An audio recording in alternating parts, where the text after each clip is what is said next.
y con mesenquimales de médula ósea normal. Lo interesante de este aspecto fue que una vez que retiramos las mesenquimales y cambiamos el medio por medio fresco,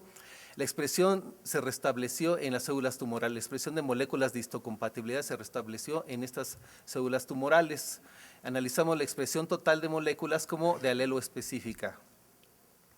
Entonces, esto nos sugería que factores solubles estuvieran interviniendo en la reducción de moléculas de histocompatibilidad. Entonces, de acuerdo a varios antecedentes, se ha publicado que la citosina interleucina 10 tiene un papel muy relevante en la disminución de moléculas del complejo principal de histocompatibilidad clase 1.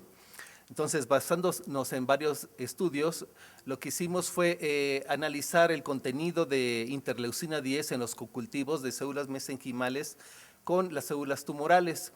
Y de manera interesante encontramos que los cocultivos de las células tumorales con mesenquimales de médula ósea y aquellas provenientes de tumores incrementaban la cantidad de interleucina 10 en el cocultivo entre 3 y 4 veces en comparación con la línea celular Kasky o la línea tumoral. Posteriormente tomamos esos sobrenadantes y los volvimos a colocar en cultivos de células tumorales en un porcentaje de 40%, en ausencia o en presencia de anticuerpo anti-interleucina 10, y de esta manera corroboramos que efectivamente la disminución ejercida por interleucina 10 en estos cocultivos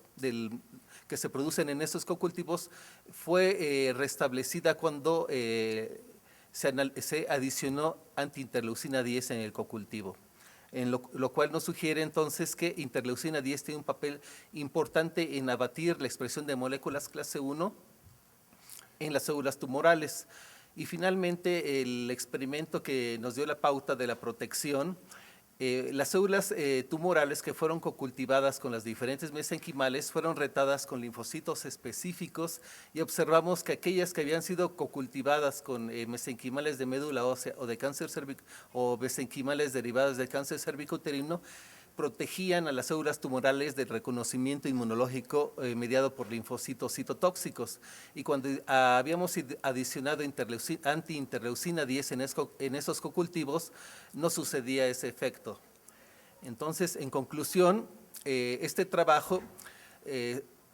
fuertemente sugiere que las mesenquimales que se encuentran en el microambiente tumoral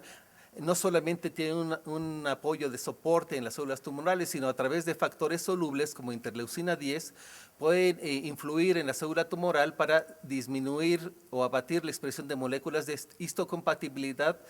y evadir el reconocimiento inmunológico por linfocitos. Y lo corroboramos cuando adicionamos antiinterleucina 10 en los cocultivos. La disminución de moléculas de histocompatibilidad no fue dada y por lo tanto sí hubo reconocimiento de linfocitos. Este resultado actualmente ya lleva varias citaciones en la literatura y en una de ellas es un artículo de referencia en el cual refieren que por primera vez en cáncer cervicouterino se obtienen mesenquimales y el papel que éstas tienen en la desregulación de moléculas de histocompatibilidad y la protección ante la lisis mediada por linfocitos citotóxicos, mediada a través de interleucina 10. Entonces, finalmente, este fue un trabajo multidisciplinario en el cual participaron varios integrantes de la Unidad de Investigación Médica en Enfermedades Oncológicas del IMSS, y también de la Facultad de Estudios Superiores Zaragoza, y gracias también a los financiamientos otorgados por CONACYT, FIS del Instituto Mexicano de Seguro Social y de GAPA-PAPIT de la UNAM. Eso es todo, muchas gracias.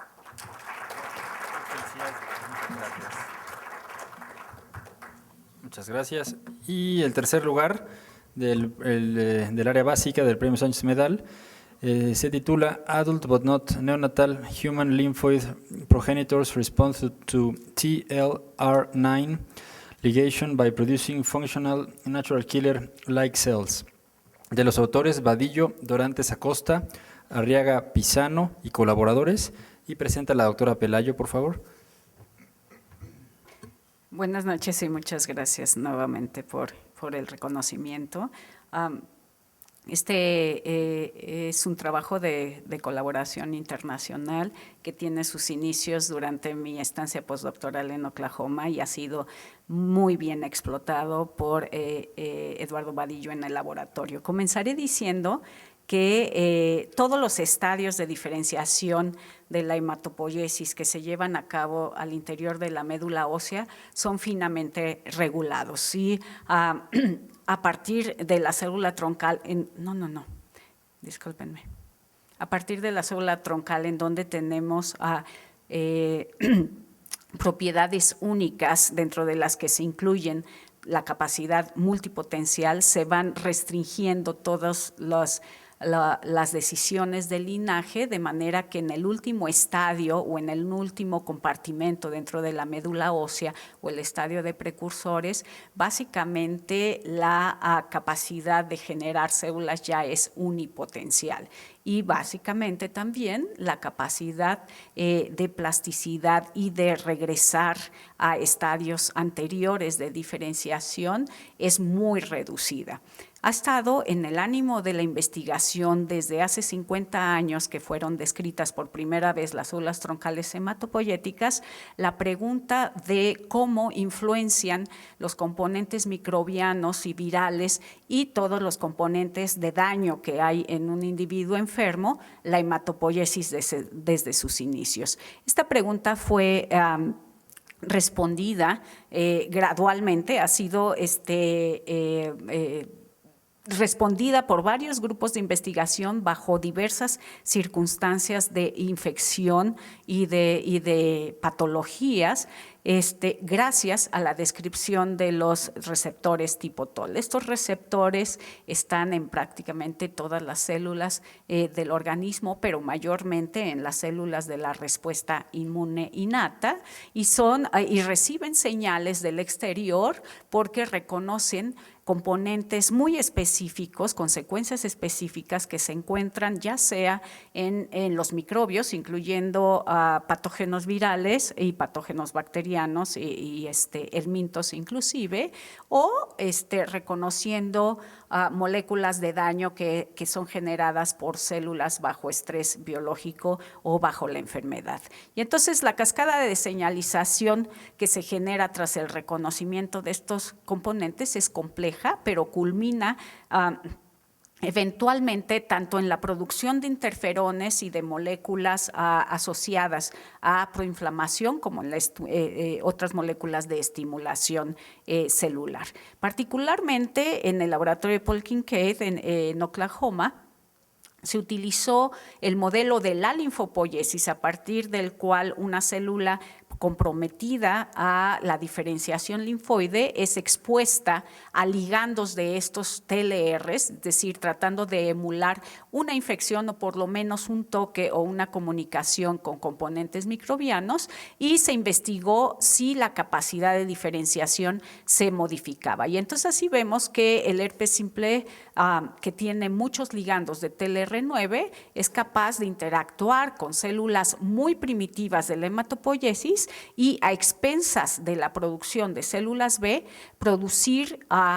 poblaciones alternas. A este concepto y a este nuevo fenómeno le llamamos hematopoiesis emergente. Es aquella hematopoiesis que no resulta de la diferenciación homeostática, sino resulta del empuje por factores externos y microambientales de producción de nuevas células del sistema inmune innato. Es decir, opera bajo condiciones de emergencia, como son la infección aguda, pero no infecciones latentes. Eduardo Vadillo en el laboratorio lo que intentó fue trasladar este conocimiento al humano, porque todo ello provenía del ratón, y responder primeramente si los progenitores tempranos humanos tienen TLR9, lo tienen. Segundo, si reconocen a través de ese receptor y proliferan las células muy primitivas, tanto de la médula ósea como de cordón umbilical, y demuestra que hay una proliferación sustancial a partir de las dos fuentes, y no solo eso, sino que se generan solamente a partir de médula ósea de adulto, se generan moléculas moléculas proinflamatorias y factores de crecimiento. Y entonces, utilizando el mismo sistema de cultivo que emula a la médula ósea, se preguntó si purificando altamente cada uno de los progenitores que dan origen al sistema linfoide y exponiéndolos a los ligandos de TLR, hay una redecisión o una modificación en las decisiones de linaje.